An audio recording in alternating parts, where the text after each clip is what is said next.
Hey folks, well, it's time for another episode of Mark's Garage here on West Coast Supercars and Classics. We have here our lovely and talented 05 Mazda RX-8 is in the garage today because I've been having a persistent small moisture entry into the trunk for a while now, and it's been kind of annoying, and I want to show you what I've been through and what I'm going to do to hopefully solve the problem for once and for all. So let's step over here. Now I have removed the trunk of said RX-8. So if we walk around the back, I've got a towel on the back window there just to make sure when I'm leaning things I'm not going to scratch anything and it's going to stay put. So here I've taken off the trunk. Obviously you have to peel back the trunk liner in order to get to the bolts that you want to get to. So I've already done that. Got some tools, some paper towels.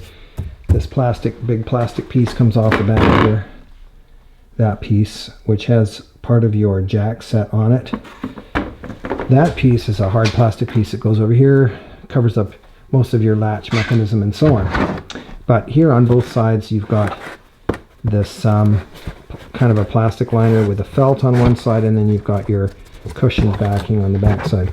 So what was happening was I had water that was coming down, and it would start pooling up down here, and it would get into this material and it would soak it. So it would become damp in there. And I couldn't figure out where it was coming from originally.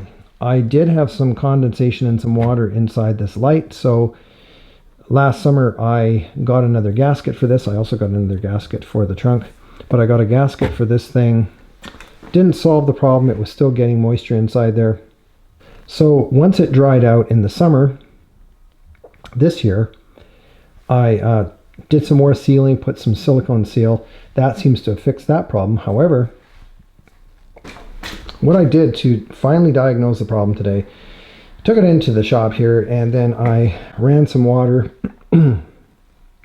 just from a bucket, and I had a bucket underneath, and just ran water just to get this running to see if I could figure out where it was leaking, and I didn't get anything. So I took the car outside again, and I took a hose and just sprinkled the car a la a rain shower for a while, and then I noticed there was moisture on the underside of these two bolt holes here.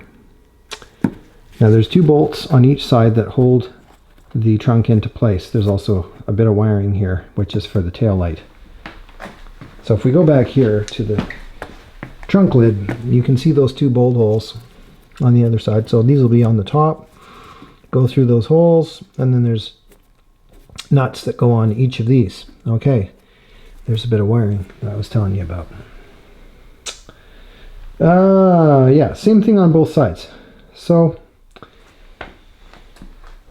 what I decided to do was I've just removed the whole thing because I wanted to clean the top of this out, and I'm going to put some sealant here because obviously there's been water just seeping in and there's no gasket here, so it gets through. So we're going to put some sealant on both sides. This one is not leaking, but I'm going to do this one. Notice how the hole is bigger here, even though the diameter of those bolts is the same. So this one's a tight fit and this one is not, and I suspect that's why it is managing eventually to seep through, causing this little bit of moisture problem in the trunk. Anyway, so now I am going to, as I said, I'm going to replace everything in place, but I'm going to put some sealant, some silicone in here, and I'm hoping that that is going to deal with this issue of water ingress into the area. So here we go, we're going to do that. I'm not going to hold the camera up, or I'm not going to put it on a tripod, so I'll just show you what I've done afterward. Alright, I'm partway there now. I have just simply placed this back where it should be, and I've just put in a couple of the bolts hand tight just to hold it in. If I can show you the bolts, the nuts, pardon me. The nuts, there's a nut. Okay,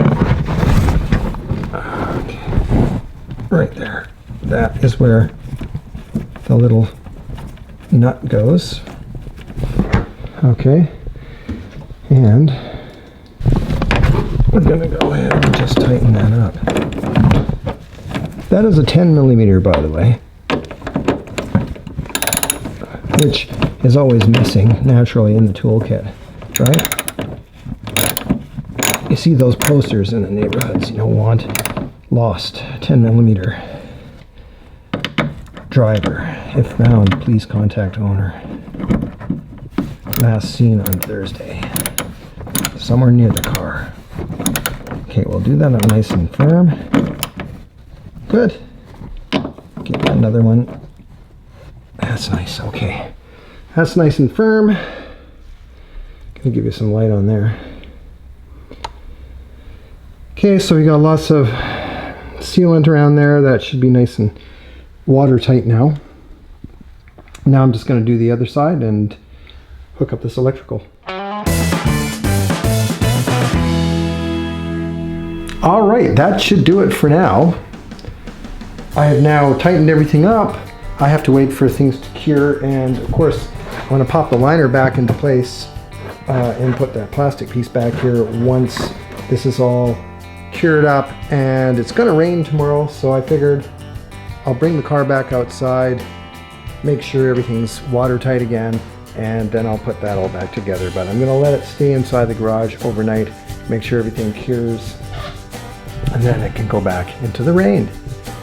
So that's about it for today. That's the RX8 trunk leak, hopefully solved. I hope I don't have to do that again. We've had this car for a good long time, since 2011. Could use some nice body work or something to just spruce it back up to its former glory, but that is not going to happen. In any case, this has been a really good car for the last 10 years or so. Actually, it's coming up to 11 years in February, I believe it is. I just can't let go of it now because nobody wants to give me enough money to make it worth getting rid of, because it still works, it still drives well, and it's kind of fun to have around. So I think I'm going to keep it for a little while longer. What else do you do? What do you guys think? What do you do with cars like this that are just they're still running well and they've done their good service and they've been maintained? I just don't want water getting in it when it's parked on the road. So I don't have enough garage space to house every car that I have, and thus it has to live outside, and that's one of the vagaries of owning a few cars. Anyway, thanks again for watching. I hope this was helpful to those of you who are interested in doing repairs on your cars and doing a little bit of troubleshooting. Older cars obviously are a little bit of a pain because things dry out and wear out and so on, and you get weird problems that weren't there. I could give you a long list of weird stuff that's going on with this car, little things, but they're not important. Like the heated seat isn't working on the driver's side. But do I care? No, I don't really care. Anyway, thank you very much for watching again, and I hope you all are having a great time on the road and off, and we'll see you again another time. Thanks.